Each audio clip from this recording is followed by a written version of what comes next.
and welcome back to Writing Fundamentals with Ivy. I'm Zoe, your instructor. Today, we're continuing our module on argumentative writing. Before we get started, make sure you're logged in to Ivy with the same email address you used to sign up for the course.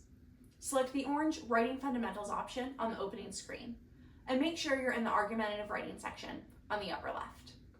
Select the emoji overload prompt that we worked on in our last class. Before we get into today's lesson, take a moment to return to your draft so you can refamiliarize yourself with what you worked on in our last class. Return to your introduction to either expand it or make some edits, focusing on your thesis statement. Make sure that you're happy with what you plan to argue in your essay. Today, we'll be backing up your thesis statement with evidence, so have that in mind as you work on it. Go ahead and set a timer for 4 minutes and pause the video to write. Welcome back from drafting. Go ahead and hit the AI analysis button. Today, we're focusing on analysis of language and expression, which is where your evidence is going to fit into your argument. As we talked about in our last class, an argumentative essay is one that makes a claim and backs it up with evidence, our focus for today. Your thesis statement alone can't convince your reader to agree with you, so the bulk of your essay is made up by presenting evidence and connecting it back to your argument with analysis. In our last class, we talked about including 3 main elements in your introduction: the context, or how your topic fits into the bigger picture; exigence, or the justification of why your topic matters; and your thesis statement, or the main point that your argument makes. Today, I want to talk about the main elements to include in a strong body paragraph. I think of an essay as a process of repeatedly zooming in and out to different degrees, from detailed points to broader claims.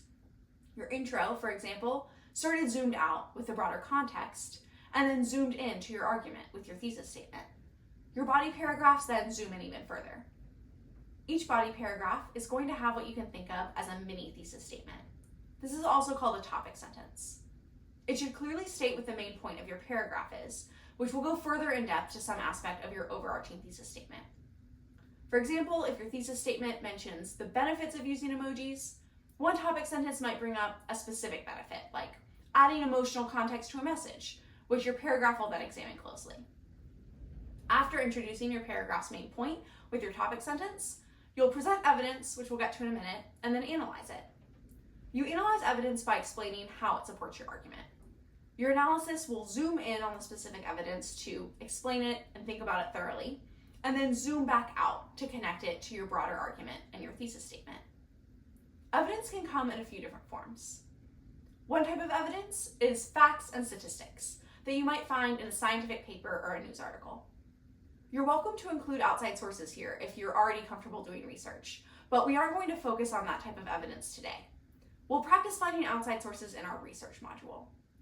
You can still use factual evidence, though, in the form of general, well-known facts that don't require a source, like the fact that language evolves over time, which we talked about in our last class. Then there's logical evidence, which comes from reasoning. Its basis is in the kind of factual evidence I just mentioned, and then it follows a line of thinking to reach a conclusion. So for example, you could say, we know that language naturally evolves and can consider emojis part of a natural language evolution, which means that we're making progress. This kind of logic will come up pretty naturally as you analyze your evidence, so we're also not going to focus on that today. Instead, I want to think about anecdotal evidence. An anecdote is just a small story. An anecdotal evidence is just a story that you have experienced. It's evidence from your own life. This is especially useful in practicing for college admissions essays because they draw on your own experience. They necessarily include anecdotal evidence that you analyze to give admissions officers some idea of who you are. We're also focusing on that type of evidence because it's especially useful to this prompt, which asks for your perspective on something that you probably have firsthand experience with. So for example, you could use evidence of a marketing email you received or a text conversation that you had with a friend. In your analysis, you can interpret the meaning of the emojis you used or received in the context of the conversation. Then you can consider the significance of using emojis for that purpose to support your argument. So for example, if your argument is that emojis help us express emotion in written communication, you could talk about the subtlety conveyed with an emoji or two that would take a whole sentence to write out. Or if you're arguing that emojis aren't a significant linguistic element, You could talk about how the addition of a random turtle in this text you sent to your friend doesn't actually add anything to the conversation and was just there for fun. Your analysis will connect your evidence to your topic sentence and your thesis statement. It's time to put this into practice. Remember to start with a topic sentence to state your point clearly. While you write, you might want to keep this slide of vocab words up to refer back to. I find that when I'm analyzing evidence, I can fall into reusing the word shows to show what the evidence is demonstrating. So if you find yourself using shows often, try replacing it with one of these words that lets you add a little bit more information to your word choice.